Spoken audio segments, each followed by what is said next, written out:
Random sampling হওয়ার জন্য কিছু শর্ত আছে। সেগুলো হচ্ছে, it is conducted when the population is homogeneous, মানে যখন পপুলেশনের প্রত্যেকটা মেম্বার বা পপুলেশনটা একই রকম হবে তখন আমরা এই র্যান্ডম স্যাম্পলিংটা করতে পারবো।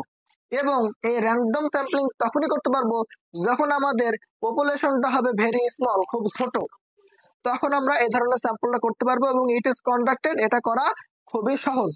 তো আমরা একটা এক্সাম্পলের মাধ্যমে এটা শিখি। তো এক্সাম্পলটা আমরা মনে করেন একটি ক্লাসে 100 জন স্টুডেন্ট আছে। ধরে নিন একটি ক্লাসে 100 জন স্টুডেন্ট আছে। তো রিসার্চার চাচ্ছেন 100 জনের ভিতর থেকে 40 জন স্টুডেন্টকে স্যাম্পল হিসাবে বেছে নেবেন। তাহলে এটা যদি র্যান্ডম স্যাম্পলিং হয় তাহলে রিসার্চার কি করতে পারেন, যে 100 জনকে 1 থেকে লেখা 100 পর্যন্ত টোকেন দিয়ে দিলেন এবং 1 থেকে লেখা